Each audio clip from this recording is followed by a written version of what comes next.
Yaurana, merci de nous rejoindre sur TNTV pour votre journal. Tout de suite, les titres. Grève à Air Tahiti, 2/3 des vols annulés. Le conflit entre les pilotes et la direction entre dans son 2e jour. Malgré des avancées, les négociations sont suspendues sur les questions de planning et de congés. On fait le point au début de ce journal. Les arts de la maison s'exposent pour une 3e édition. À quelques jours de l'ouverture du salon dans un hôtel de Faa'a, rencontre avec Aurore. Cette ancienne militaire devenue potière présentera ses créations pour la première fois. Nous recevrons ensuite la directrice du service de l'artisanat pour parler de cet événement. L'infanterie au rythme du Fénoua. À La Réunion, le sergent-chef Toanui commande un groupe de 10 militaires. Entre rigueur et humilité, ce natif de Moorea utilise ses racines polynésiennes pour souder ses hommes. Immersion au cœur d'un entraînement.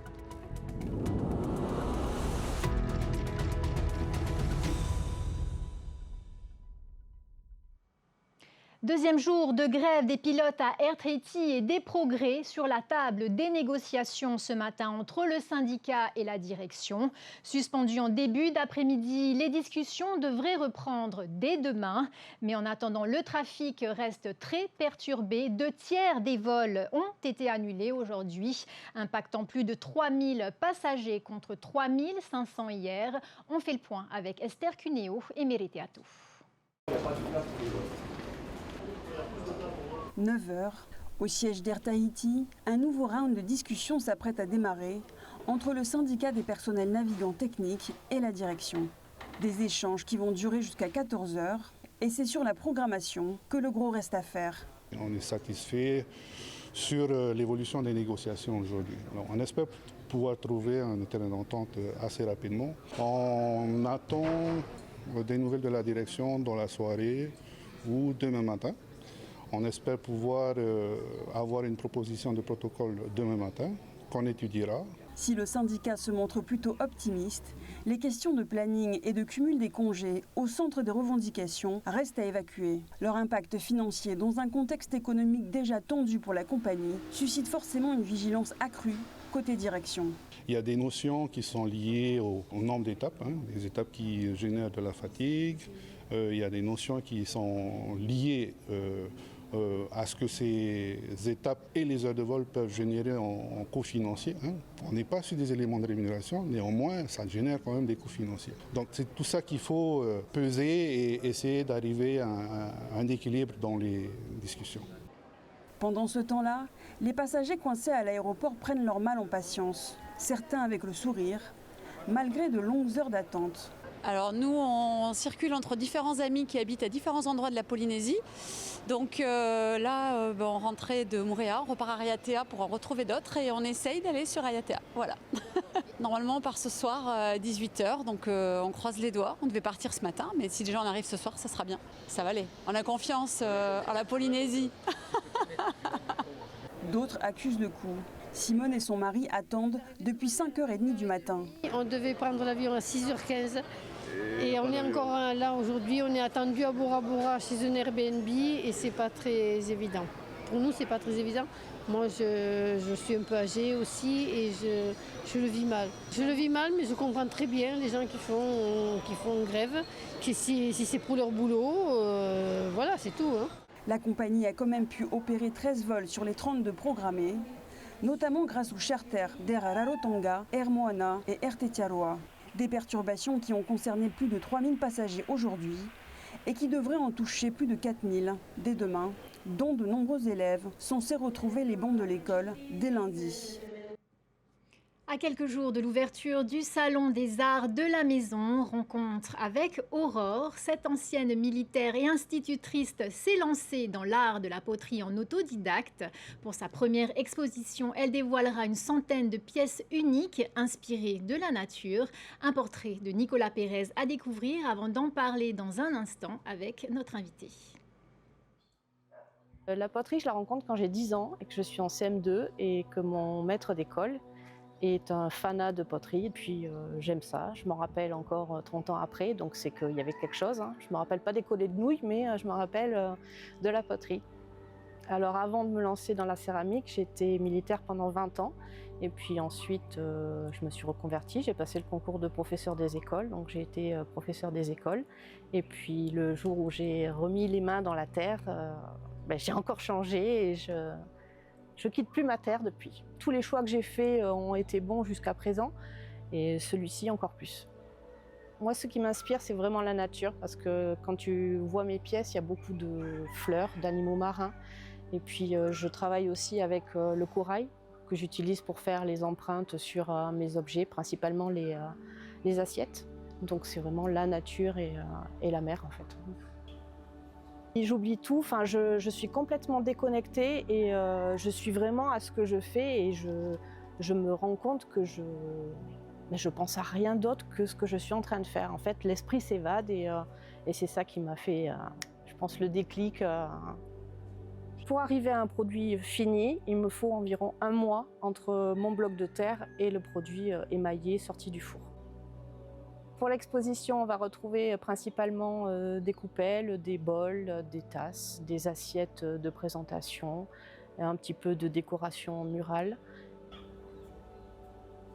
Ce qui m'intéresse pour ce salon, justement, c'est de discuter avec les gens, de connaître un petit peu leurs attentes, leurs envies. Et puis, parce que là, pour l'instant, ce sont que mes envies à moi et ce que j'aime faire. Donc, peut-être que ça ne correspond pas à ce que les gens voudraient voir ou avoir à la maison. Donc, c'est important pour moi de discuter avec eux. Et puis, c'est toujours agréable, ce genre de moment avec les gens. Donc, voilà.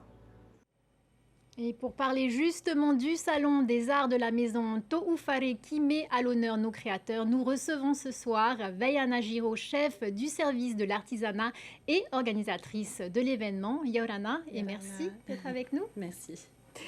Alors, le service de l'artisanat organise le 3e Salon des Arts de la Maison qui se déroulera du 15 au 18 avril dans un hôtel de Faaa. Quel est l'objectif principal cette année ? L'objectif principal de ce salon, c'est un petit peu comme tout ce que porte le service, puisqu'on a parmi nos missions la professionnalisation du secteur et sa dynamisation également. Donc le service intervient sur des événements que le secteur n'organise pas lui-même, puisque la plupart des salons sont portés par les artisans eux-mêmes. Et donc notre intérêt, c'est vraiment de venir apporter une thématique différente et nouvelle de ce qui se fait d'habitude, et du coup d'inviter les artisans à créer différemment. Et c'est quelque chose qu'ils peuvent se permettre, puisque ça reste un risque, hein. Il faut quand même qu'ils aient l'assurance de vendre en face. Et c'est un risque qu'ils peuvent se permettre parce que c'est le service qui amène ce cadre-là autour et qu'ils n'ont pas tous les coûts d'organisation à porter. Donc c'est pour ça qu'on porte ces salons-là et qui nous paraissaient importants. Et ce salon en particulier est très apprécié des artisans et donc on l'organise tous les 2 ans depuis 3 fois maintenant. Une année sur 2. Hein. Exactement, une année sur 2. C'est pour laisser le temps aux artisans de créer des pièces extraordinaires ? C'est pour leur laisser le temps de se renouveler, en effet, pour pas lasser le public aussi. Et puis parce qu'on a d'autres salons qu'on fait également une année sur 2. Et donc ça devient un rythme qui s'organise comme ça. Alors, il y a 28 artisans, dont certains qui viennent de loin. Hivaoa, Rimatara, Rurutu, Takapoto. C'était important pour vous d'avoir une grande partie des archipels représentés ? Oui, c'est vraiment essentiel parce qu'on aurait tort de penser que toute la création d'artisanat se concentre sur Tahiti et Moorea.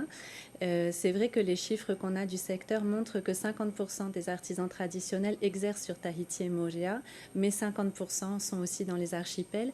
Et ça permet d'avoir une vision complètement différente avec des lustres, par exemple, qu'on ne va pas retrouver à Tahiti, des rideaux de coquillage, des tableaux tressés, enfin, des choses vraiment différentes qui peuvent aussi être présentées parce que ces artisans viennent des îles et ont aussi une autre pratique et une autre vision. Alors, ils participeront également à un concours. Tout à fait, même à 2 concours cette année, donc on leur a mis un peu la pression.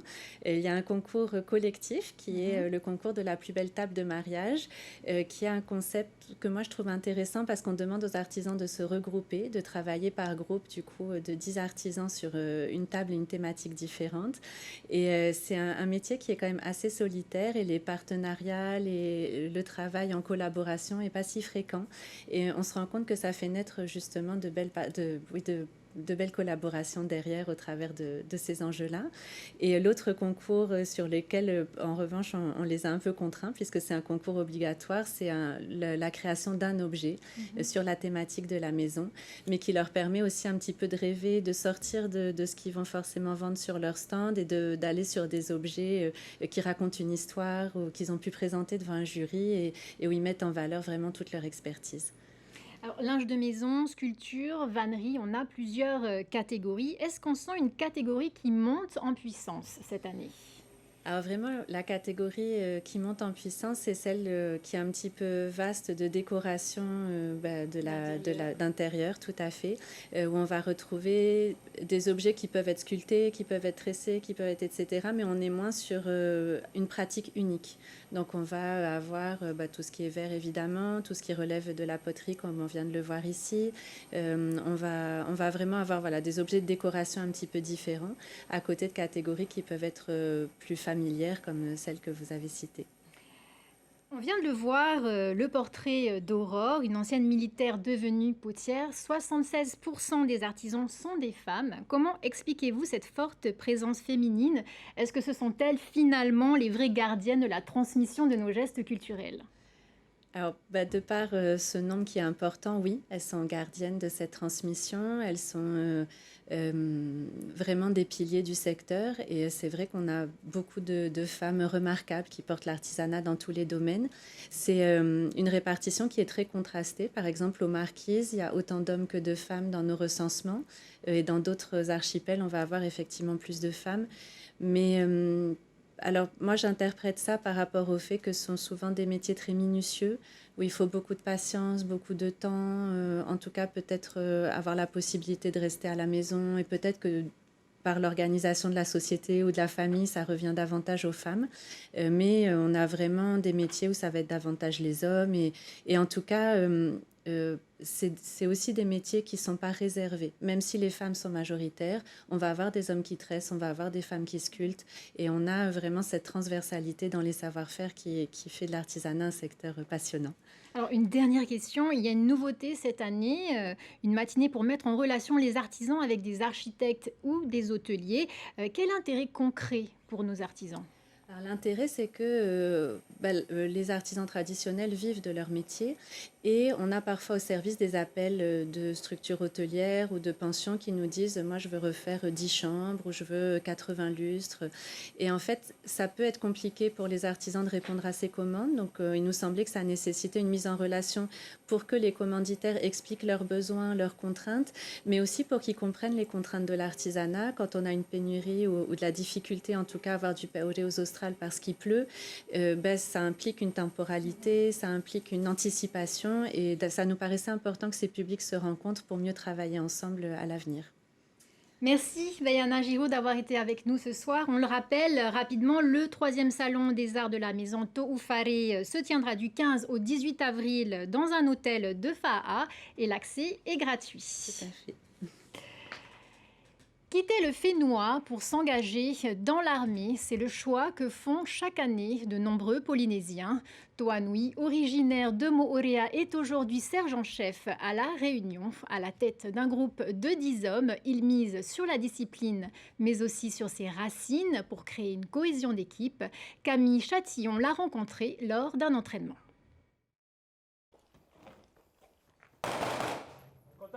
Contact. Allez, j'annonce. C'est parti. Ces 10 hommes sont en entraînement ce matin. Objectif, revoir les déplacements et les bons réflexes de chacun, sous l'observation et les conseils de leur sergent-chef Toanui. Première pièce, c'était propre, on était assez espacés.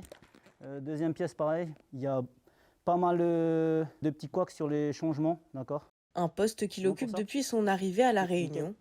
Je pense que les qualités, c'est de la rigueur, de la discipline et surtout de l'humilité. Ces qualités, il les fusionne avec ses origines. Habitant de Moorea, il se sert de sa culture pour renforcer les liens entre chacun au sein du groupe. Par exemple, j'étais parti en Nouvelle-Calédonie en mission et là-bas, il y avait de la pirogue. Et en fait, avec mon groupe, on On ramait toutes les semaines à la pirogue où je les ai inculqués cette tradition où on ramait beaucoup, quoi. J'en garde un très bon souvenir parce que en fait, l'objectif c'était de faire une compétition avec des gens de l'armée, de mon groupe qui ne connaissaient rien du tout et au final on avait acquis une certaine expérience et on n'a pas pu malheureusement faire la compétition, c'était l'objectif, mais ils en ont gardé un bon souvenir. Dans les forces armées à La Réunion, c'est toute une communauté du Pacifique qui se retrouve régulièrement. Pour échanger la culture, parfois on peut se retrouver pour faire des chants, ce qui nous unit beaucoup quand même sur ces traditions. Donc généralement à l'armée on n'est pas perdu sur ça. Un rassemblement de toutes ces cultures qui permet d'apaiser à petite échelle le manque du fénois. Direction la Nouvelle-Calédonie, où la troupe Te Monoroa fête ses 20 ans. 5 générations de danseurs ont déjà porté les couleurs du groupe sur le Caillou, au Fénois et à l'international. Tous préparent actuellement leur grand gala d'anniversaire prévu le 25 avril. Immersion dans leur répétition avec Liora Bonic. Les percussions donnent le rythme, les pas de danse défilent. Entre placement et coordination, pas question de relâcher la pression pour la troupe Te Monoroa.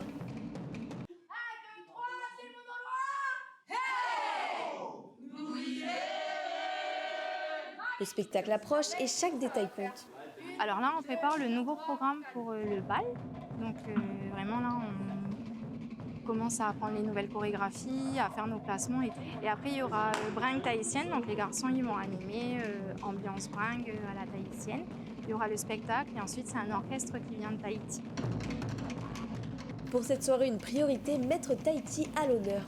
Même loin du Fénois, la culture perdure, un héritage précieux que la troupe tient à faire vivre et à transmettre. C'est une fierté et surtout, pour moi, je vois ça, c'est un peu comme un héritage qu'on a eu, tu vois.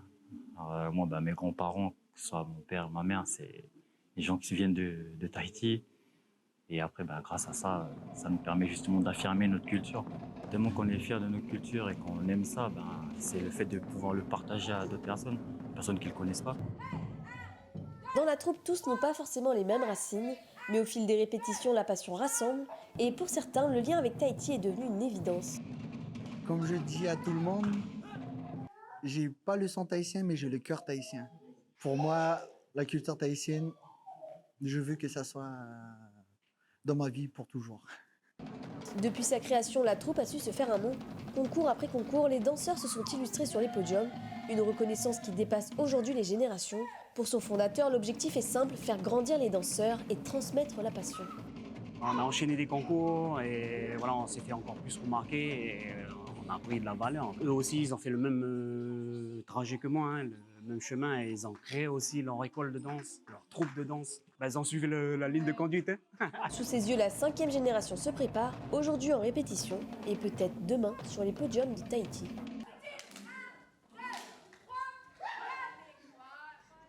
C'est la fin de cette édition, mais restez avec nous. Votre soirée continue sur notre antenne. On commence avec du sport et de la glisse dans Waves. Direction la Presqu'île pour la 4e édition du Tayarapu West Hurwe Festival. Juste après, ne manquez pas votre rendez-vous face à Mabs avec Alexandre Haché.